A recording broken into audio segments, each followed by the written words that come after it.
Shalom, tuguhaye ikaze nanone hano ku isengesho ribohora official. Ngwino tuganire, jya mu mwanya umwe wicare utuze tuganire ijambo ry'Imana, kandi ijambo ribasha gufungura umutima n'ubwenge bwawe bikareba kure, ijambo ribasha kuvana ku rwego rikujyana ku rundi, ijambo rifata umuntu rikamuvana ku rwego rikamujyana ku rundi rwego. Iyo tuvuga umuntu ntabwo tuvuga umubiri, kuko ijambo ni umwuka utanga ubugingo. Ni ijambo rimanuka rivuye ku Mana Data twese rigaca mu muntu wayo, nk'uko ijambo rivuga ngo maze ijambo ry'Uwiteka riza kuri Yeremiya. Hari ijambo ry'Uwiteka rije kuri Pastor Justus kugira ngo arikugezeho, kandi ni ijambo ryuzuye guhishurirwa, ryuzuye ubuzima, ryuzuye n'intsinzi, ryuzuye kugaragaza ibyo benshi baba badashyikiraho rimwe na rimwe. Reka rero niba warakoze subscribe, wowe icyo usabwa ni ugukanda like, icyo usabwa ni ugukanda share, nyine link y'iki kiganiro cyangwa se y'iri jambo ry'Imana ukariyohereza abandi, nabo ukababwira bagakanda subscribe cyangwa sabone.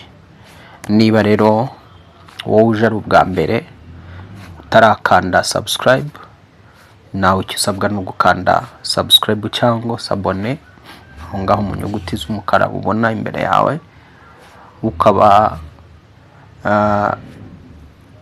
ubaye umwe mu muryango w'Icyo, isengesho ribohora official, ukazajya ubona ijambo ry'Imana rikakugereraho ku gihe, utiriwe ugorwa no kujya kudushakisha.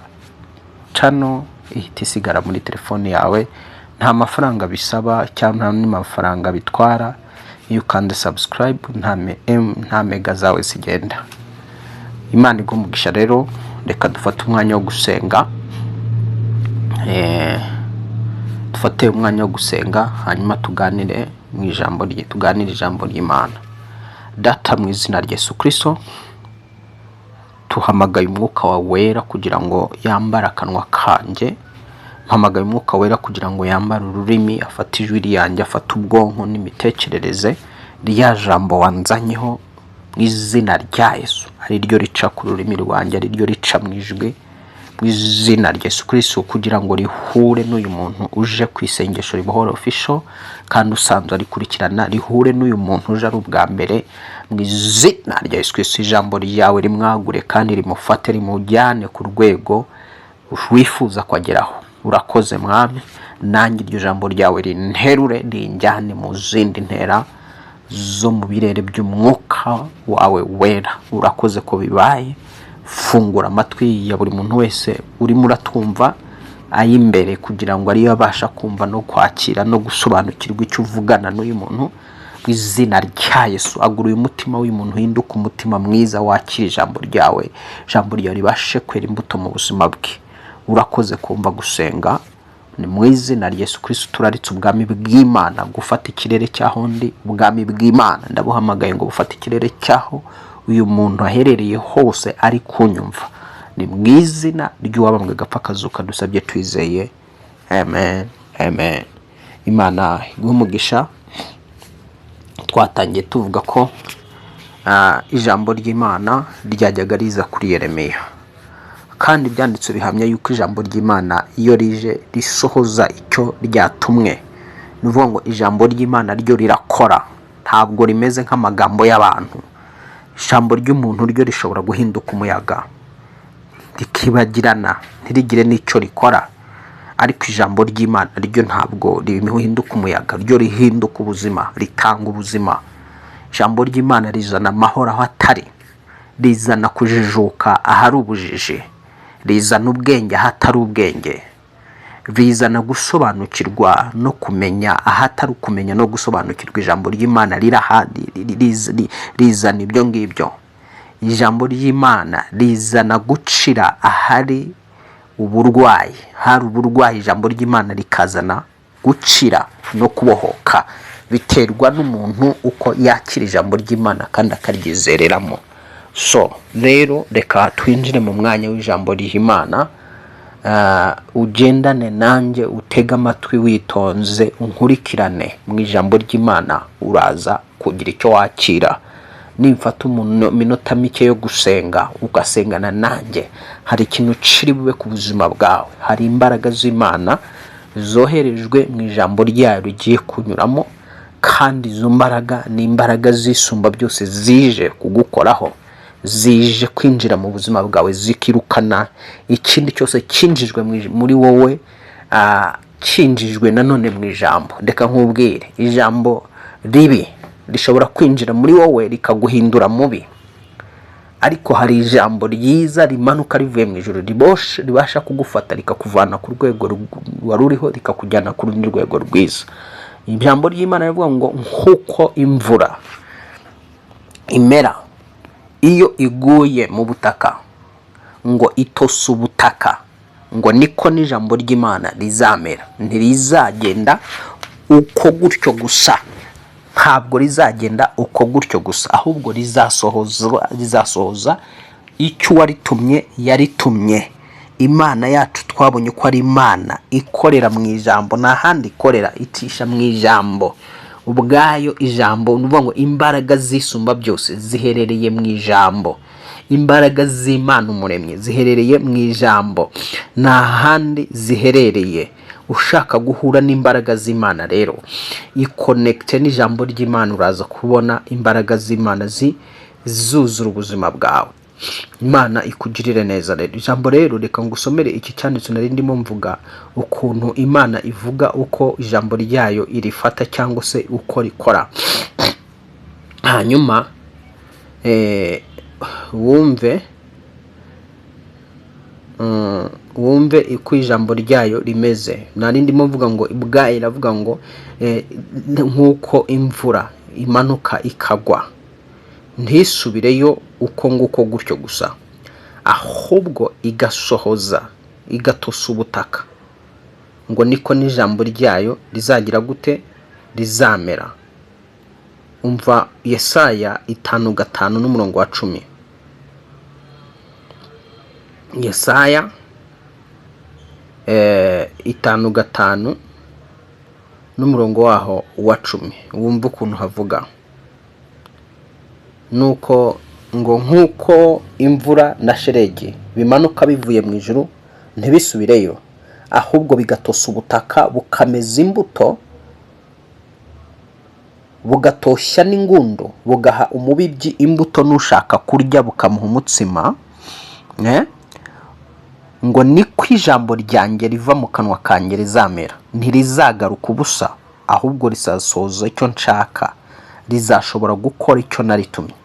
Nkuko imvura na shelegi bimanuka bivuye mu ijuru, ngo ntibisubire yuko byakavuye mu ijuru, ahubwo bigatosa ubutaka bukameza imbuto. Kuba abahinzi baba barateye imbuto mu butaka bwabo, noneho sasa ya mvura ikaza igatosa ubutaka, bigatuma ya mbuto iri mu butaka ibora, ikamera, ikazamuka ikava mu butaka.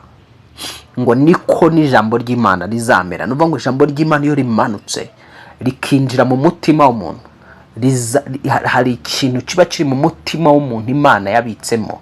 Hari impano data twese yashyize muri wowe, hari ubutunzi bukurimo wowe utazi, bwicaye muri spirit yawe, bwicaye muri wowe w'umwuka. Iyo ijambo ry'Imana rije sasa rigatumwa kuri wowe, rihagurutsa bwa butunzi bukurimo. Noneho bwa butunzi bugatangira gutoha, bugatangira kugaragara. Wa muntu utari uw'agaciro, wa muntu utakundwaga, wa muntu abantu batabonaga ko ari uw'ingenzi, wa muntu abantu batabonaga ko ari umumaro, wa muntu abantu babonaga ko ntacyo amaze, iyo ijambo ry'Imana rije rikagwa mu mutima we, ryamara kugwa mu mutima wawe rihita rizanzamura, rihita rivuga ngo rihita rikurura imbuto Imana yaguteretsemo, rihita rikurura impano zikurimo zigatoha zikagaragara.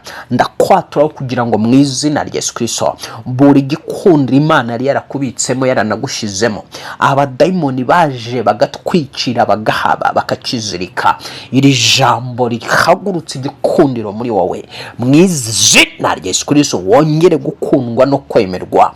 Icyangiro cyatwikiriye wowe kigatwikira igikundiro Imana yari yaraguhishemo, ndatura ngo icyo cyangiro kikuveho mu izina rya Yesu. Reka gishonge gishonge gishonge, ndagishongesha amaraso Yesu Kristo, nkwatuye amaraso Yesu Kristo y'umwana w'Imana nzima ayamenetse kugira ngo ubohoke, ashongeshe icyo cyangiro mu izina rya Yesu Kristo. Umwuka w'igikundiro wari ukwihishemo watwikiriwe wongere kwikurwa mu izina rya Yesu Kristo. Niba wizera ijambo ry'Imana uvuga ngo amina. Hari ijambo rero Imana imanuye ku buzima bwawe kugira ngo rihagurutse ubutunzi bw'Imana bukurimo. Reka nkubwire ngo ubutunzi bw'Imana ntibugaragara ariko buzana ubutagaragara. Reka nkubwire ngo ubutunzi bw'Imana ntibuboneka ariko buzana ububoneka. Ni ubutunzi buguhesha ububoneka. Imana igiye gukora yohereza umwuka wayo. Umunsi umwe yicaye iri mu ijuru iravuga ngo reka tureme isi n'ijuru. Mu gihe yari itangiye kurema yabanje kohereza umwuka wayo aza agenda hejuru y'amazi. Ndakubwira ngo Imana igiye gukora yohereza ibanza umwuka wayo. Umwuka wayo n'ubanza kuza ku buzima bw'umuntu. Mu irema ry'isi habanje umwuka w'Imana ngo aza agenda hejuru y'amazi. Ndabona umwuka w'Imana uri ku buzima bwawe, urimo uragenda ku buzima bwawe. Umwuka w'Imana waje gukora ku buzima bwawe. Mwuka w'Imana waje gukora ku mibereho yawe. Hari umwuka w'Imana urimo uragenda hejuru y'ubwonko bwawe. Hari umwuka w'Imana urimo uragenda mu kirere cyawe. Hari umwuka w'Imana urimo uragenda mu mutima wawe. Hari umwuka w'Imana uje muri iri jambo. Ndumva hari umwuka w'Imana uje ku buzima bwanjye n'ubwawe, kuko hari ikintu Imana igiye gukora ku buzima bwawe. Hari ikintu Imana igiye gukora ku mibereho yawe. Umwuka w'Imana aje yihuse cyane kugira ngo hagire ijambo riza ribohore wowe umwuka. Mu mwuka wari umaze gutwikirwa kandi umaze kuboha rwose. Ntiwibona n'abantu ntibakubona, ndetse ntiwibona uva aho uri, ndetse n'abantu ntibabona uva aho uri, ariko hari umwuka uje kukuvana aho uri. Ndajya nkubwire ngo hari umwuka uje kugukura kuri icyo gisasiro. Hari umwuka uje kugukura aho ngaho wicaye. Hari umwuka uje kuguca urwo ruzingo rukuzinze. Umaze igihe kirekire abarozi barakuzingiye ahantu hamwe. Umwuka w'Imana aje kugira ngo agukureho urwo uruzingo rwaboshye intambwe zawe. Ndohereza ijambo ngo rucike mu izina rya Yesu. Ndohereza ijambo ngo rucike. Ye waruzingo, cika kuri uyu mugore, cika kuri uyu mukobwa, tesekiria holia, cika kuri uyu mugabo. Wa mwuka w'uruzingo we wazinze business y'uyu muntu. Iyi business zingirwa ahantu hamwe, iboherwa ahantu hamwe. Ndarekura umuriro w'Imana kuri urwo ruzingo rwazinze business yawe, rucike mu izina rya Yesu Kristo. Business yawe ive ku rwego ijye ku rundi. Ndarekura ijambo ry'Imana kugira ngo ku buzima bwawe ribohore uwo mubiri wawe bawubohesheje indwara z'ubwoko butandukanye, diabete, kansa, imivuduko n'ibindi. Ndekuye ijambo ry'Imana mu izina rya Yesu Kristo kuri kansa kugira ngo ikorekure mu izina rya Yesu Kristo, kuri diabete kugira ngo ikuveho mu izina rya Yesu Kristo. Imbaraga zakubohesheje umwuka witwa diabete zishye zikongoke kwa jina la Yesu watsinda urupfu n'ikuzimu. Imbaraga zakubohesheje kanseri zikurekure katika jina la Yesu. Imbaraga zakubohesheje umwuka witwa paralize, ndavugana na paralize kukurekura mu izina rya Yesu Kristo. Ndavugana na paralize kukurekura mu izina rya Yesu Kristo. Imbaraga zakubohesheje gusubira inyuma, uhora isubira inyuma, urakizwa ejo ukongera ukabivamo.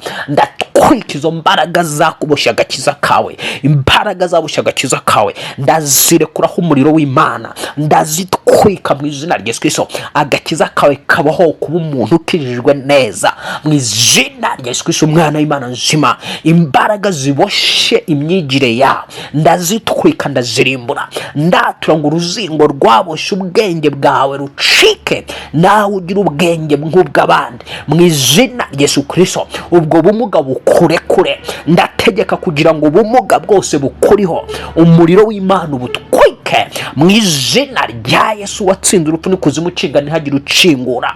Nohereje ijambo kuri ubwo bumuga bwose, ubumuga bw'umugongo, ubumuga bw'amaguru, ubumuga bw'amaso, ubumuga bwo kutumva, ndabusenya muri wowe mu izina rya Yesu Kristo. Buri mwuka wose waboheshejwe kugira ngo utoteze ubabaze ubuzima bwawe, kugira ngo ubabaze umubiri wawe, izo mbaraga zibabaza umubiri wawe, zitoteje umubiri wawe, iyo myuka mibi kurenganya ndayitwika nk'uvanyeho akarengane k'abazimu. Ndategeka imbaraga z'abazimu kuguhunga, ndategeka imbaraga z'abadayimoni kuguhunga wa jina la Yesu watsinze urupfu n'ikuzimu. Nohereje umuriro w'Uwiteka ku buzima bwawe kugira ngo tweke ikintu cyose kitari cy'Uwiteka kikuriho mu izina rya Yesu Kristo. Ikintu cyose kitari cy'Imana, ikintu cyose kitari kisumba byose, icyo wibonaho, icyo washyizweho n'abantu, icyo washyizweho n'imbaraga z'ikuzimu,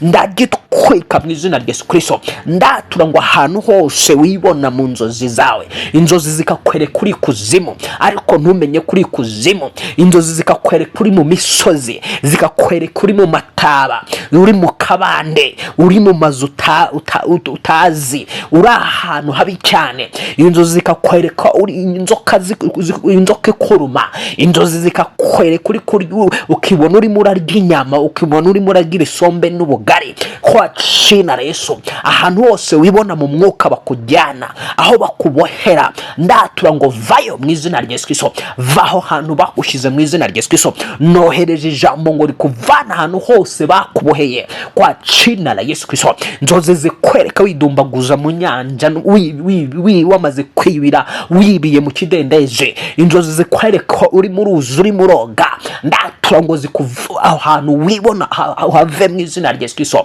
have mu izina rya Yesu Kristo. Ubutunzi bwawe bwose bwibwe bugatwarwa mu kidendezi, bugatwarwa mu nyanja, buveyo mu izina rya Yesu, buveyo mu izina rya Yesu Kristo. Ijambo rigukize mu izina rya Yesu, nk'uko ijambo rivuze yuko Uwiteka atohereza ijambo ngo risubire yamara masa. Iri jambo ndekuye ku buzima bwawe nirisubire yuko rikujeho, rikubohore mu izina rya Yesu Kristo, riguce iyo migozi yose yari kuboshye, riguceho ingoyi mu izina rya Yesu Kristo. Ingoyi washyizwe ku ijosi, ingoyi washyizwe ku mubiri, ingoyi washyizwe mu mibereho, iyo ngoyi nicike. Fire kwa jina la Yesu, catch fire kwa jina la Yesu, catch fire kwa jina la Yesu, catch fire kwa jina la Yesu. Reka umuriro w'Imana utwike iyo ngoyi igucika mu izina rya Yesu. Wongere kwishimira Imana Data wa twese, wishimire kubaho kwawe.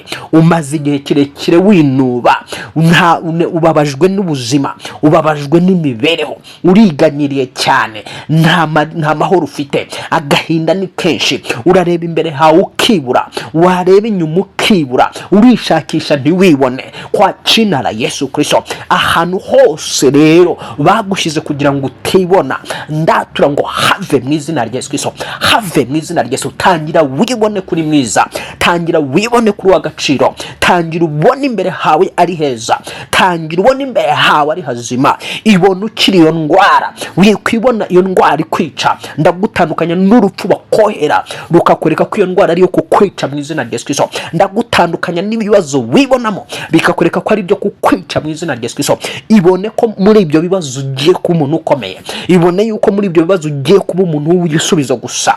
Ndagira nkubwire ngo abantu baba bafite inyenyeri ikomeye, abantu baba bafite inyenyeri ikaze, bacishwa mu bikaze cyane, kuko ubwami bw'umwijima baba bushaka kubazimya ariko ntibashobora kuzima. Jambo rirambwira ngo abazi Imana yabo bazakomera, nibamara gukomera bazakora iby'ubutwari. Ndakwaturaho kumenya Imana Imana yawe rurema, ukayisobanukirwa kugira ngo ukomere mu izina rya Yesu. Ibyo bibazo si ibyo kukwica, ni ibyo kugukomeza, ni ibyo kubaka imitsi yawe, ni ibyo kubaka amagufwa yawe, ni ibyo kubaka ingingo zawe, kugira ngo ukomere ube umuntu umeze nk'ibuye, kugira ngo ukomere ube umuntu umeze nk'urutare. Ijambo rirambwira ngo agahanga kawe nzagahindura nk'intosho. Imana irimo irakomeza agahanga kawe kugira ngo gahinduke nk'intosho. Ibibazo ucamo si ibyo kukwica, ibibazo ucamo si ibyo kugukoza isoni, ibibazo ucamo si ibyo ntabwo ari ibyo uko nguko wibona kuri kwizengurukaho, ntabwo uri kwizengurukaho. Hari inkike z'Iyeriko zirimo zirariduka. Bisiraheli ndayakubwira ngo Abisiraheli bazenguruka inkike z'Iyeriko, babonaga ko bari kuzenguruka bazenguruka gusa, barabarebaga bakabaseka, bakibaza ati aba bantu bahora bazenguruka bari mu biki? Ese aba bantu basaze? Ese aba bantu bagenda bivugisha bazenguruka? Ariko kuzenguruka kw'Abisiraheli bucece, kuzenguruka kwa Israeli ku manywa na nijoro, buri munsi uko bukeye uko bwije, ntabwo kwari ukuzenguruka gusa. Mu mwuka hari icyakorekaga, mu mwuka hari byarimo birasenyuka. Ndayakubwire ngo mu mwuka hari ibisenyuka, hari ibisenyutse kano kanya, hari ibisenyutse ku buzima bwawe, hari ibisenyutse ku mibereho yawe, kandi ibisenyutse ni inkike ikuzimu bubatse kugira ngo utava huri katika Jesu. Izo nkike abikuzimu bubatse ku buzima bwawe kugira ngo utava ku rwego ngo ujye ku rundi, ziraridutse mu izina rya Yesu, ziraridutse mu izina rya Yesu, ziraridutse. Izo nkike z'uburwayi ziraridutse mu izina rya Yesu. Ibyo bihombo birasenyutse, icyo cyangiro kikuvuyeho, icyo gisuzuguriro kirasenyutse kwa jina la Yesu Kristo. Uko gutabwa ntacyo bitwaye, uribona ko abantu bagushizeho, abantu baragutaye, reka bagende. Imana isigarane nawe. Imana ishaka gukora ku buzima bw'umuntu ibanza guheza bamwe na bamwe. Umva igihe kimwe Yesu Kristo yinjira mu nzu y'umupfakazi. Amaze kwinjira mu nzu y'umupfakazi, yageze aho ngaho muri iyo nzu y'umupfakazi asanga hari ikiriyo, abantu barimo bararira cyane bataka baboroga. Maze yinjiye muri iyo nzu y'umuntu wari wapfushije, aheza abantu. Yinjira muri iyo nzu ajyana na Petero na Yohana, ahasanga agakobwa kari karyamye kapfuye. Agafata akaboko arakabwira ngo agakobwa haguruka. Yabanje guheza abantu. Hari abantu Imana iheje mu buzima bwawe kugira ngo igire icyo ikora ku buzima bwawe. Hari abantu Imana iri guheza, hari abantu Imana iri kwigizayo ku buzima bwawe. Don't worry nubwo abantu bagutaye. Wewe usikate tamaa iwapo watu wamekukimbia, iwapo watu wameenda. Achana na watu waliokukimbia, acha kufuatilia hao watu. Mungu Baba ni Mungu katika jina la Yesu, anayeweza kuweka watu pembeni ili afanye shughuli zako katika maisha yako. Namuona Mungu akifanya shughuli katika maisha yako. Namuona Mungu akitenda miujiza na ishara kwa maisha yako. Naona Mungu akibadilisha hali yako. Naona Mungu akitenda miujiza na ishara. Naona Mungu akibadili hali ya kesho yako. Zopetese kilia holia. Naona ufalme wa Mungu ukishuka kwa ajili yako.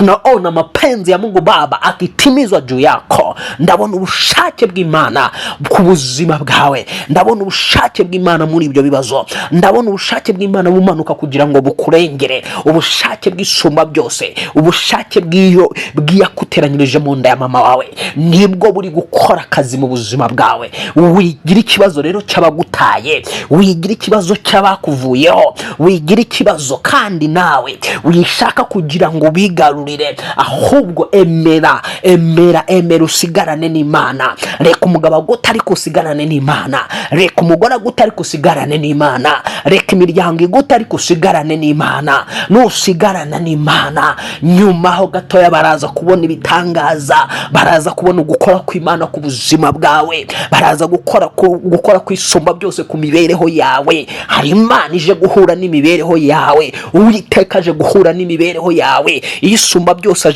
ije guhura n'imibereho yawe. Yarareba yararebye ibona urarengana, yararebye ibona uratotezwa, yararebye ubona yani uri muri rya jambo rivuga ngo barakubwiye ngo rambarara tukugende hejuru muri Yesaya, nawe wemera kuba kugendagenda hejuru. Jambo rivuga ngo abantu banjye bwa mbere bamanuwe muri Egiputa, ubwa kabiri bajyanwa i Babuloni, ngo aba bantu ndabagira nte? Uwiteka aje kugutabara, abonye akababaro kawe umaranye igihe uri mu gihugu cy'uburetwa, uri mu gihugu cy'ubunyage. Igihugu cy'ubunyage cyari Babuloni. Hari igihe umuntu yisanga ari mu bunyage, abarozi baramunyaze, baranyaze umubiri we, baranyaze ubuzima bwe, baranyaze impano ze. Ndatura kugira ngo uri mu bunyage ukaba waranyazwe impano zawe, wanyazwe ibihe byo gusenga, wanyazwe ibihe byo kugendana n'Imana no gukorana n'Imana, wanyazwe ibihe byiza,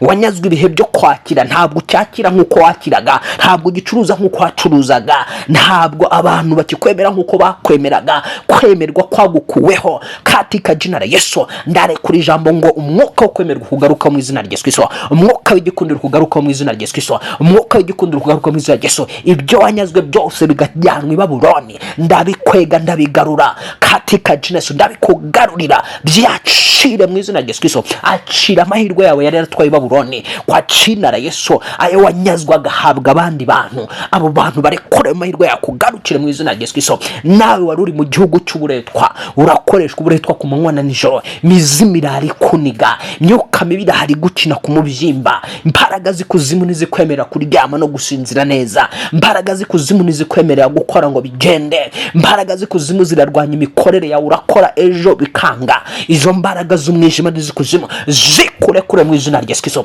zikuhunga mu izina rya Yesu Kristo. Nzisubije ku muntu wazitumye zikuveho wa jina la Yesu. Ndakwaturaho kugira ngo imbaraga z'Imana zikubohore mu izina rya Yesu. Ejo ndimo ndasengera umuntu ndimo ndasengera, ntangazwa nuko nkimara gusenga muyoboye mu isengesho yahise yikubita hasi. Mu kwikubita hasi kwiwe noneho abazimu batangira kuvuga. Umuzimu ntangiye kubaza ngo urinde, urambwira ngo watumwe na nyirasenge. Ndabaza nti wa muzimu we kuza kinjira muri uyu muntu watumwe na nyogusenge, yagutumye kumugenza gute? Uwo muzimu urambwira ngo watumwe kumwica.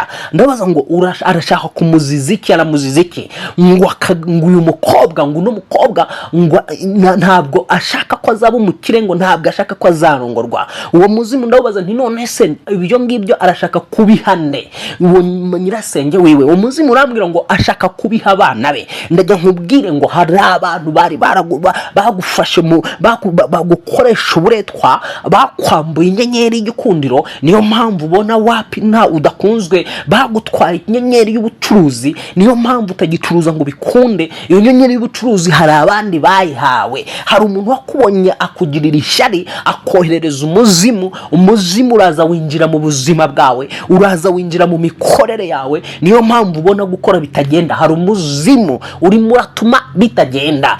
Bakoherereje umuzimu wo kutarongorwa, umuzimu uraza kwinjiramo. Uwo mukobwa, uwo muzimu waravuze ngo nushaka ko narongorwa. Ni benshi nyansengera abadayimoni bakavugiramo, abadayimoni bakavuga ngo ntabwo dushaka ko arongorwa. Kandi abo badayimoni ni ukuvuga ngo rero iyo nyenyeri yo kurongorwa cyangwa y'urugo uba warayambuwe. Impamvu ubona baza bakigendera, basure bakagutereta bakagenda, cyangwa se bakagenda nta mpamvu. Yego, hari bamwe muteretwa n'abasore bakababonaho imico mibi, bakababonaho ingeso mbi bakabata. Ariko hari n'undi usanga nta mico mibi afite, nta ngeso mbi afite, gusa ari umuzimu murimo wirukana abantu, ari umuzimu murimo udashaka ko ashyingirwa, udashaka ko arongorwa. Hakaba n'ibindi na bamwe mu basore barimo imizimu yababujije gushaka. Mu mwuka barababonye, babona yuko nibashaka bazaba abantu bakomeye, bazatunga ibintu bikagenda neza. Hanyuma babatwara inyenyeri yo kubaka urugo, babasigira umuzimu. Uwo muzimu wa musore we nukubuza gushaka. Uhora wumvuga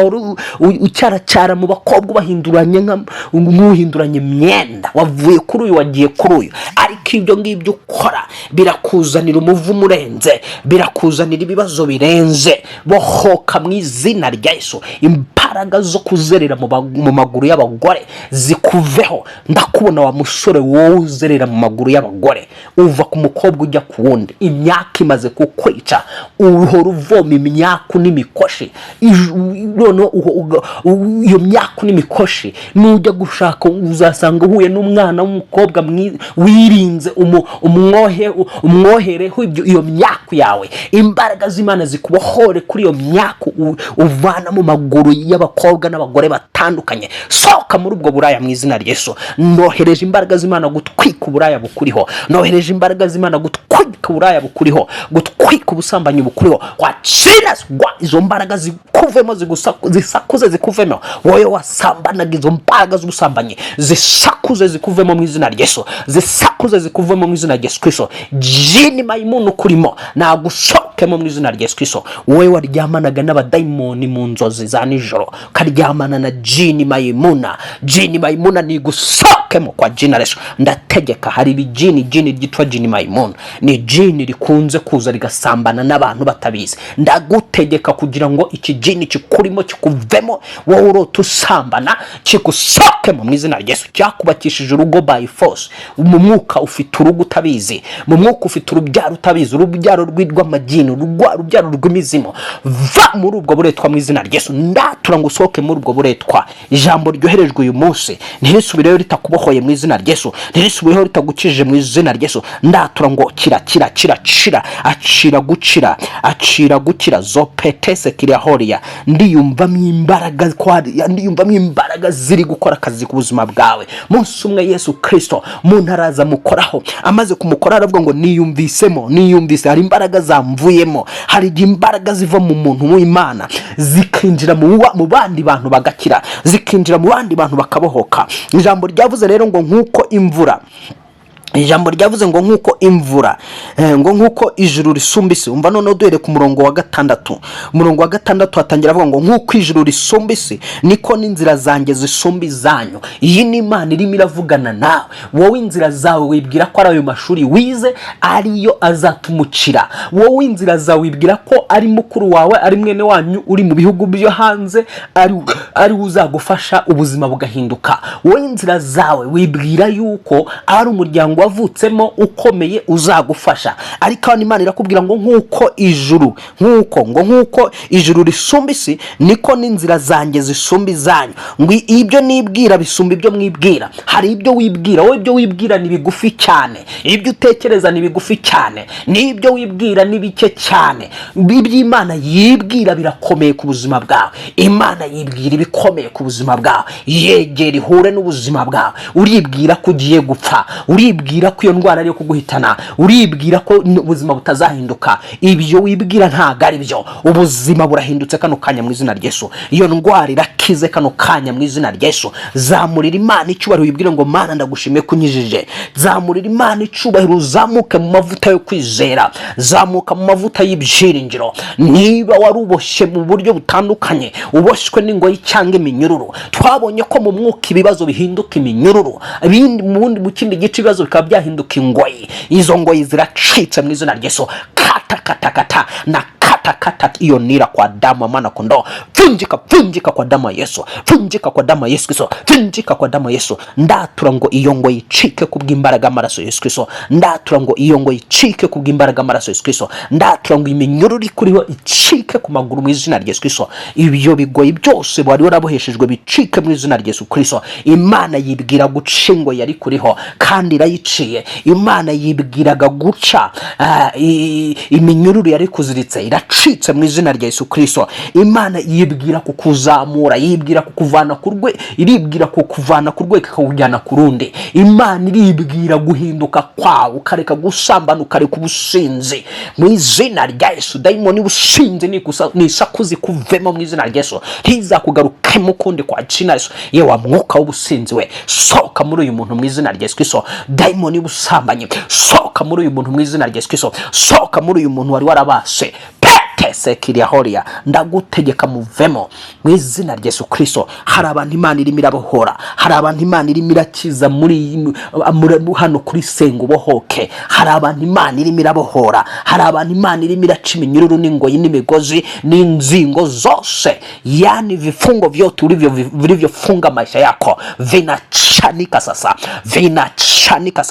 Kifungo cha kifamilia, kifungo cha ukoo, kifungo cha kata na ukoo, kata katika kwa jina la Yesu, katika kwa damu ya mwana kondoo. Icyari kikuboshye cyose kiracitse mu izina rya Yesu, kiracitse mu izina rya Yesu. Ndabona hari abantu Imana iciyeho ibyari bimeze nk'ibifungo, bari bamaze gufungwa. Ibyo bifungo byose byari bikuriho, imbaraga z'Imana zibivanyeho. Ibifungo byo mu maraso y'imiryango, ibifungo by'indwara zidakira, ibifungo by'ubukene, ibifungo by'ibihombo, ibifungo by'amadeni, vifungo vya madeni, teketea kwa damu ya Yesu Kristo, teketea kwa damu ya mwana kondoo, katika jina la Yesu. Imeandikwa ya kwamba nao wakamshinda kwa damu ya mwana kondoo. Sasa tunakushinda ewe kifungo, kifungo cha ukoo, kifungo cha familia, kifungo cha kichawi, kifungo cha majini, kifungo cha mizimu, kwa jina la Yesu Kristo tunakuvunja kwa damu ya mwana kondoo iliyomwagwa msalabani.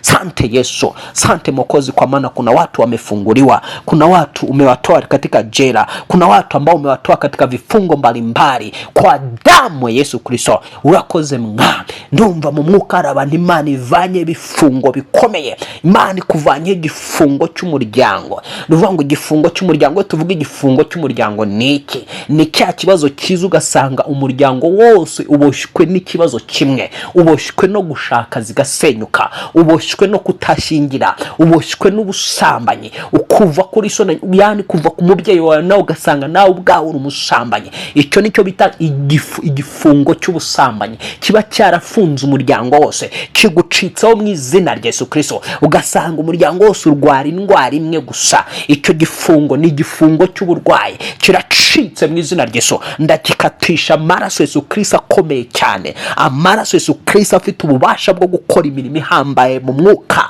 akoze umurimo uhambaye ku buzima bwawe. Aciye icyo gifungo, igifungo cya diabete uboshwe igihe kirekire, kiracitse, giciwe n'imbaraga amaraso Yesu Kristo. Igifungo cy'uburwayi bw'igifu kigucikaho mu izina rya Yesu Kristo, kuko kikuboshye igihe kirekire, buribwe bw'igifu maranye imyaka 10-15. Icyo ni igifungo kiracitse mu izina rya Yesu Kristo usumba amazina yose. Uboshwe n'amadeni yamazeho igihe kirekire, igifungo cy'amadeni kigucikaho mu izina rya Yesu Kristo, kigucikaho mu mbaraga amaraso Yesu Kristo, kigucikaho mu izina ry'umukiza n'umucunguzi wabambwe agapfa akazuka. Uboshwe n'igifungo cy'icyangiro, aho ugeze hose barakwanga, mu kazi barakwanga, katika Yesu uvugwa nabi ntawe ukureba neza. Icyo gifungo cy'urwango ndagica ku buzima bwawe, ngicishije imbaraga y'amaraso Yesu Kristo ayamenetse. Uyizereyemo akabohoka, mwaturiye kubohokera muri ayo maraso Yesu Kristo. Yaciru yigaraguremo, yaciru yibiremo, yidimbaguzemo mu izina rya Yesu, yogemo mu izina rya Yesu. Nk'uko umuntu ajya mu nyanja koga akibira, agacubira, kongera akagaruka, cubira muri icyo kidendezo cy'amaraso Yesu Kristo. Akuvanaho imyaku n'imikoshi, ndakutwikaho imyaku n'imikoshi mu izina rya Yesu Kristo, ngo utandukanyije nayo. Igifungo cy'imyaku n'imikoshi ngicishije imbaraga y'amaraso Yesu Kristo yamenetse ku musaraba, amenewe njyewe nawe kwa jina la Yesu Kristo. Nanjye aya maraso yamenetse ku bwanjye, hari ibyo anyuhagiyeho, hari ibyo ankuyeho. Pete sekiriya horia, ndumva amaraso Yesu Kristo anyanyagijweho kugira ngo ace nanjye byari biboshye kuri nge. Biracitse mu izina rya Yesu Kristo. Nibiye nidumbaguje mu iriba ry'amaraso Yesu Kristo, katika jina la Yesu. Ndibira ndacubira mu iriba ry'amaraso Yesu Kristo yamenetse ku musaraba, akuraho imivumo yose, ankuyeho imivumo yose. Nawe ndabona amaraso Yesu Kristo akuvanye imivumo y'abantu, akuvanye imivumo yabo mu maraso mu miryango y'iwanyu, akuvanye umuvumo so yakuvumye, akuvanye umuvumo nyoko wanyu yakuvumye, so wanyu yakuvumye, umukecuru mu giturage cy'iwanyu yakuvumye. Ndabona amaraso Yesu Kristo akuhagira akagukuraho iyo mivumo zo. Pete sekiriya horia, hari amaraso Yesu Kristo nsenga kugira ngo yibizemo umutima wawe, yibizemo ubwenge bwawe, yibizemo umubiri wose, yibizemo ubuzima bwawe bw'umwuka buhamwanuke. Ndabona amaraso Yesu Kristo arimo araheza, arimo arahumanura. Wari umaze igihe kirekire uhumanyijwe n'imitongero, ndaguhanaguraho imitongero mu izina rya Yesu Kristo. Utongerewe, iyo utongerwa ku bicaniro by'abapfumu, iyo utongerwa ku bicaniro by'abarozi, iyo utongerwa ku bicaniro by'abakwanga zopetese kirahoria ndatura ngo iyo mivumo irashize urayuhagiwe mu izina rya Yesu Kristo ikuvanyweho amaraso Yesu Kristo arayikoropte ibira muri iryo riba ry'amaraso Yesu Kristo ngwino muririmbya aririmba ngo ngwino mukiza bugufi wa mutindiwe ngwino ku birenge by'umukiza vayo ku birenge bya Yesu bugufi wa mutindiwe emera kuri umutindi wo kubabarirwa emera kuri umutindi wo gukurwaho imivumo emera kuri umutindi wo gukurwaho ubukene emera kuri umutindi wo gukurwaho ibyaha emera kuri umutindi wo gukurwaho ibikuboshe uce bugufi imbere y'amaraso Yesu Kristo amaraso Yesu Kristo ndabona hari abo yuhagiye hari abo yejeje iyo mivumo yose igushizeho mu izina rya Yesu igukoropweho mu izina rya Yesu Kristo. Ijambo ryavuze rero ngo nk'uko ijuru risumba isi niko n'inzira z'Imana zisumba izawe ngo nibyo Imana yibwira biruta ibyo wibwira ngo nk'uko imvura na shelegi bimanuka bivuye mu ijoro ngo niko nk'uko imvura na shelegi bimanuka bivuye mu ijoro ahubwo bigatosa ubutaka bukameza imbuto bugatoshya ingundu bugaha umubibyi imbuto niwe ushaka kurya bukamuha umutsima ngo niko n'ijambo ryanjye riva mu kanwa kanjye rizamera ntirizagaruka ubusa ahubwo rizasohoza ibyo nshaka rizasohoza gukora icyo naritumye. Hari ijambo Imana yatumye ku buzima bwawe uyu munsi wumvaga risohoje akazi karyo kuri wowe. Imana riyohereje ijambo rigukura mu kibazo umazemo iminsi myinshi washyizwemo n'abakozi ba Satani, ikibazo washyizwemo n'imizimu, ikibazo washyizwemo n'abarozi bakakikubohesha ukagisengera kikanga gucika kigahanurirwa nticyumva ubuhanuzi. Aka kanya kiracitse ku buzima bwawe mu izina rya Yesu Kristo. Icyo wasengeye uri mu misozi, icyo wasengeye mu butayu bukemewe ko busengerwamo, icyo wasengeye wirije ubusa wasenze, icyo wasengeye mu cyumba cy'amasengesho, icyo abakozi Imana basengeye ntigicike. Imbaraga z'Imana ziragiciye mu izina rya Yesu Kristo. Catch fire kwa jina la Yesu, catch fire kwa jina la Yesu, catch fire kwa jina la Yesu. Icyo kibazo cyacira umuriro w'Imana ugishongeshe, umuriro w'Imana ugitwike mu izina rya Yesu, kiyonge kikuveho, haboneke igisubizo. Bona igisubizo muri icyo kibazo utabonagamo igisubizo kwa jina la Yesu, kwa jina la Yesu, kwa jina la Yesu Kristo. Abari barakikwegetseho ngo gihinduke ngo kizarinde kikwica, ntabwo kikikwishe mu izina rya Yesu Kristo. Abari barakigushyizeho kugira ngo kizakujyane muri gereza, ntabwo kikujyanye muri gereza mu izina rya Yesu. Ndafunga gereza riri imbere yawe kwa jina la Yesu. Ndabona mwuka hari umuntu wari ugiye guhura n'ikibazo kimujyana muri gereza. Ndafunga gereza imbere yawe mu izina rya Yesu Kristo. Ndayifunga mu izina rya Yesu Kristo. Ndayifunga mu izina rya Yesu Kristo. Ndayifunga mu izina rya Yesu Kristo. N'ikibazo cyose cyakujyana muri gereza nkivanye imbere yawe mu izina rya Yesu Kristo. Ngicishije kure y'ubuzima bwawe mu izina rya Yesu. Handitswe ko ibyo duhambiriye ku isi no mu ijuru bihambirwa. Imeandikwa tunalolifunga duniani na mbinguni linafungwa. Sasa nikiwa duniani nafunga jambo hilo halitatokea na halitakuwa kwa damu ya Yesu. Natangaza kwa damu ya Yesu hilo jambo halitatokea la kukupeleka jela. Kwa damu Mwana Kondoo, hata upande wangu jambo hilo halitatokea la kunipeleka jela. Kwa damu ya Yesu nina close mlango katika jina la Yesu. Ninafunga mlango wa shida, ndafunga umuryango w'ikibazo cyari kigiye gucamo katika jina. Umuryango ikibazo cyari kigiye gucamo, ndabona mwuka ni imiryango ari giye gufunguka ku bantu bamwe na bamwe. Imiryango ari giye gufunguka y'ibibazo bibateza ibindi bibazo bikaze katika jina. Ndafunga iyo miryango katika jina la Yesu. Ibibazo byari bigiye gucishwamo bikugeraho mu izina rya Yesu Kristo, mu mbaraga z'umwuka wera. Umuryango ushobora guhinduka umuntu akaguhinduka akakuteza ikibazo akikakujyana muri gereza. Mu mwuka ngiye kugusengera mfunga umuntu watumuhura n'ikibazo mu izina rya Yesu kikujyana muri gereza kwa jina la Yesu. Ndafunga umuntu wese wahinduka ikibazo akakubera ikibazo kikujyana muri gereza kwa jina la Yesu. Watishwa ibibazo bikujyana muri gereza, watishwa ibibazo kuri nge binjyana muri gereza, ndi mu mwuka ndamufunga mu izina rya Yesu Kristo. Ndamufunga mu izina rya Yesu. Ntazaboneka imbere yanjye mu buryo bw'umubiri, ntazaboneka no mu mwuka mu izina rya Yesu. Potelea mbali kwa jina la Yesu. Ewe mwanadamu ambao ulikuwa umeandaliwa na Yusufu na Ibilisi, tunakufunga kwa damu Mwana Kondoo. Mu mwuka bategura abana b'abantu, ikuzimu bagategura abantu, bakavuga bati kugira ngo uyu muntu ahure n'ikibazo tuzamuhuza n'uyu muntu. katika jina funza uwo muntu wari ugiye kuza mu buzima bwawe ari wo kuguteza ikibazo kikujyana muri gereza kwa jina, yaba ari umugabo yaba ari umusore yaba ari umukobwa yaba ari umuhungu yaba ari ukugambanira cyangwa ukubeshera, ndamufunga mu mwuka no mu mubiri izina rya Yesu, umutishije kure y'ubuzima bwawe kwa jina la Yesu lisumba amazina yose.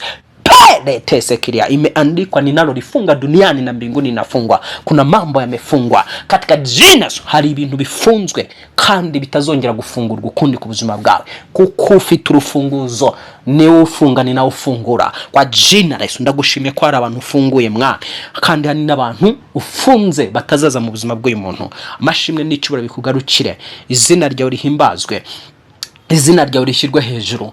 Zopetese kiriya horia, ndi kubona umuntu waribwaga mu nda yo hasi, hari imbaraga z'Imana zicishijwe muri iyo nda yawe yo hasi kwa jina. Nirukanye icyo kintu cyasirikiraga mu nda yawe. Soka wa mwuka uri muri nda y'uyu mugore, soka wa mwuka uri mu nda y'uyu mugore, soka wa mwuka uri mu nda y'uyu mugore n'umukobwa kwa jina la Yesu. Fire kwa jina la Yesu, catch fire katika jina. Acira umuriro muri iyo nda, umuriro utwika izo mbaraga z'inzoka zari ziri mu nda yawe. Urabohowe mu izina rya Yesu, urakize mu izina rya Yesu. Sakuza cyane aho uri vuga uti ndakize, sakuza cyane aho uri vuga uti ndakize. Nigeze gusengera umuntu umunsi umwe, baramuroza urushwima rumaranye umwaka, n'umukozi w'Imana ajya bitangamo ubuhamya. Mufata kunda, fashe kunda ndatura nti wa mudaimoni winjiye muri iyi nda, wayinjiyemo mu buryo butemewe n'amategeko, ndagufata mirinda kuboha ndakuzirika, nkuvanye muri inda nkumanuye kuzimu, nguhejeje kuzimu. Uwo mudama itasakuza avuza induru cyane, aravuga ati ndakize ndakize ndakize ndakije. Ako kanya uwo mudamu noneho umwuka wera arambwira ngo nimfate nimubwira zane gikotori, fata arizana gikotori. Ndayisengera ndamuga uyisiga iminsi 3, gikotori yiwe tuyisanzwe gikotori, nabone uyisiga kuri indi minsi 3. Byageze ku munsi wa gatatu yabaye yani inda yiwe yasubiranye. N'umukozi w'Imana muzamubona, umukozi w'Imana witwa Dada, Imana iramukiza. Rero sasa hari abantu Imana ibohoye, hari abantu hambuye. Nawe rero aho waruri sakuza cyane uvuga uti ndakize mu kwizera. Waturite ndakize mu kwizera. Atura gatatu uti ndakize mu kwizera mu izina rya Yesu Kristo. Atura kane uti ndakize mu izina rya Yesu Kristo. Atura gatanu uti ndakize mu izina rya Yesu Kristo. Wature karindwi uti umaking sure ko yani umekiri mara 7, urebe neza yuko watuye inshuro zigera muri 7, hanyuma urabukize. Wizere mu izina rya Yesu, we kubushidikanya, ahubwo umva Yesu umunsi umwe yabonekera abigishwa be, bagira ubwoba bati barikanga, bagira ngo n'umuzimu. None muri uko kwikanga ngo bagira ngo n'umuzimu, araza arabegera arababwira ngo nimundebe, murebe mu biganza byanjye. Se umuzimu ugira amagufwa nkayo mundebana? Umuzimu se ugira umubiri nkaho mundebana? Ngaho nimurebe n'inkovu zanjye. Ariko arababwira ngo ntube nk'utizera, ahubwo ubu wizeye. Ndavugana nawe ngo nawe mu kwatura inshuro 7 kucize. Ubwo ndavugana n'umuntu wari urwaye ikintu icyo ari cyo cyose, waba wari urwaye mu nda, waba wari urwaye umugongo, ni wari urwaye umutwe udakira, waba wari urwaye uri mu buriri kwa muganga, uri mu gisasiro kwa muganga, birashoboka ukaba uri kunyumva uri kwa muganga. Munsi umwe nanone ibi byabaye ejo bundi, ndatanga ubuhamya bw'ibyo Yesu yakoze akoresheje ngewe. Umunsi umwe ejo bundi umuntu akora impanuka. Muri uko gukora impanuka kwe, uruhande rwe ruragenda ruba paralize. Ndagenda njya sehashika, ngeze sehashika tumusanga ari muri seromo. Mfata umwanya turasenga, tumaze gusenga ko kanya ahita haguruka, ava ku gisasiro ciwe na seromo, aragenda kandi uruhande rwahise ruba paralize. Hari umuntu Imana nawe ibi mbikubwiye kugira ngo wizere, ntabwo mbivuze kugira ngo niyamamaze cyangwa mvuge ni imirimo Yesu akora, ni ibintu byo Yesu akora, si nge ubikora, ni Yesu ukorera muri nge. Ni umukiza kiza ubohora abantu akoresheje ngewe. Mbivuze kugira ngo wizere, hari imbaraga zibohoye wowe, hari umwuka w'Imana ubohoye wowe, hari imbaraga z'Imana zinjiye muri wowe, ziciye iminyururu n'ingoyi byari bikuriho katika jina Yesu. Ngaho utakusakuza cyane inshuro 7 uvuga uti ndakize ndakize ndakize ndakize. Noneho nawe ntubutizera, ahubwo ubo wizeye, ntushidikanye mu mutima wawe kukize, ntushidikanye mu bugingo bwawe kukize. Ndavugana n'umuntu wari urwaye umwingo, ndarekora umuriro w'Imana kuri uwo mwingo kuriho muri iryo josi kwa jina yewe daimoni rigita soka wa mwingo we, fa mu ijosi ry'uyu muntu. Fire kwa jina la Yesu, fire kwa jina la Yesu, cut fire wa mwingo we, catch fire wa mwingo we wa jina la Yesu. Uyu mwingo niwakiri umuriro w'amaraso Yesu Kristo ushonge mu ijosi ryawe habe hazima katika jina la Yesu. Ndavugana n'umuntu daimoni zateraga kumva yokerwa mu isura. Iyo ni imyuka mibi. Urokerwa mu isura ukibwira ngo nibindi kumbe ari abazimu barimo barakwega isura yawe, barimo barayitwara, barimo barakutwara mu mwuka bagutwara isura kugira ngo iyo sura abarozi bajye bayambara bayikoresha ugira icyangiro ntukundwe. Ndavuma uwo mwuka mu izina rya Yesu Kristo. Ndavuma uwo mwuka mu izina rya Yesu Kristo watumaga wokerwa mu isura. Ibi bintu ndi kuvuga muri komenti muze kwandika ababifite kandi mwizere ko mubohowe. Wowe cyane cyane wumva urimo urokerwa mu isura, uyu mwuka kuviye, uyu muzimu wari wicaye mu isura yawe ndawutwika mu izina rya Yesu. Ngaruye isura yawe kwa jina la Yesu. Ngaruye isura yawe, ndagarura isura yawe mu izina rya Yesu Kristo. Ndagarura isura yawe mu izina rya Yesu Kristo. Acira isura yawe ibi yawe katika jina la Yesu. Nyambo y'abarozi bari bayifite, nyambo y'abakonikoni bayishakaga kuyikoresha imirimo yabo, mu izina rya Yesu ngusubije isura yawe mu izina rya Yesu Kristo. Urakoze mwami ko aba bantu uyu muntu nawo mugendereye, urakoze ko uyu muntu nawo musuye, urakoze ko uyu muntu nawo mukoreho igitangaza katika jina la Yesu watsinze urupfu n'ikuzimu. Ijambo rero ryari iryo ngiryo, ijambo ryari ritumwe ku buzima bwawe, niryo ryari ryo kugukiza, niryo ryari ryo kukubohora, niryo ryari ryo guca ingoyi, niryari guca iminyururu. Mana yabonye agahinda kawe, Mana yabonye akababaro kawe, Mana yabonye ubunyage umaze n'imyaka myinshi, ibona n'uburetwa. Ni ukuvuga ngo umuntu ashobora kuba ari mu bunyage yaranyazwe, undi ugasanga ari mu buretwa. Uburetwa warasukiye. Wibuke ko Abisirayeli bajya bisanga mu buretwa, bagiye mu gihugu cya Egiputa bagiye gushakayo ubuzima, bisanga bari mu buretwa. Ariko i Babuloni ho ntabwo bagiyeyo babishaka, bagiye banyazwe, ari abanyagano. So mu mwuka rero umwe ashobora kuba umunyagano akanyagwa akisanga ari umunyagano mu maboko y'izindi mbaraga zaramunyaze zimukontorora. Undi nawe akaba yaragiye mu bintu azi ko azabishakamo ubuzima, azabiboneramo imibereho, ariko akisanga yisanze mu buretwa katika jina la Yesu. Abo bantu bombi b'ibyiciro bibiri, marayika w'Imana batumweho. Uri mu buretwa, marayika mukuye mu buretwa. Ndatura ngo marayika wisumba byose, marayika w'Imana ihoraho agukure mu buretwa mu izina rya Yesu. Marayika watumwe kuri Daniel akaza akamukora akavuga ati mugabo witinya nagutumweho. Uyu mumarayika na agutumweho akuvane muri ubwo buretwa umazemo igihe kirekire mu izina rya Yesu. Wa kabiri nanone wari uri mu gihugu cy'ubunyage katika jina, uri umunyagano, waranyazwe, uri mu buzima butari ubwawe. Ndatura ngo mu izina rya Yesu marayika gukure mu bunyage mu izina rya Yesu. Marayika gukure muri ubwo bunyage kwa jina, abakunyaze bakurekure baguhe liberation kwa jina la Yesu. Yani wakupe uhuru wako. Yes, sasa naongea na watu ambao wamekumiliki na kukutawala kwa damu Mana kondo. Nyinyi watu mlioshikilia watu hawa mliwachukua utumwani katika jina Yesu. Ninaagiza moto wa Bwana mukaachilie watu hawa katika mukawape uhuru wao kwa damu Mana kondo katika jina Yesu. Hari umuntu umeze nkakuru ugutumweho kugira ngo agukure mu bunyage, uve mu gihugu cy'ubunyage wari waranyagiwemo, usubire mu buzima bwawe mu izina rya Yesu. Subira mu buzima bwawe mu izina rya Yesu. Subira mu mibereho yawe mu izina rya Yesu. Subira muri gakondo yawe mu izina rya Yesu. Urakoze mwami w'abami. Hari abantu basubijwe muri business zabo, bari baranyazwe za business zabo. Hari abantu Imana isubije muri business zabo. Hari abantu Imana isubije mu rushako rwabo, igusubiza urushako rwawe. Wari waranyazwe urushako, urusubiyemo mu izina rya Yesu. Wari waranyazwe umufiance, arakugarukiye mu izina rya Yesu. Hari ibintu byinshi cyane Imana ikoreye muri iri jambo ry'uno munsi, yohereje ku buzima bwawe. Yizamurira icyubahiro aho uri, yipfukamira uti data urakoze kuntabaye, data urakoze kuntenge. Ntubushidikanya, ntubutizera, ahubwo ubu wizera. Imana yabwiye Imana muri Kristo Yesu. Iyo mvuga Yesu Kristo ubundi nawe mu rundi rwego ni Imana. Kuvuga rero ngo Imana muri Kristo Yesu, bumve nyine ko mvuze Imana rurema. Sasa umunsi umwe Yesu abwira Mariya, arambwira ati Mariya niwizera urabona ubwiza bw'Imana. Umuntu wizera abona ukubaho kw'Imana, abona imbaraga z'Imana. Nuwizera ikintu, wizera ko ibi ngibi tuvuze bikozwe. Izere ko iri jambo rikujeho, riremye ubuzima muri wowe, riremye ukubaho muri wowe, rizuye ibyishwe muri wowe bikaba bizutse, rihaye kubaho ibyari byarapfuye bikaba bihawe kubaho.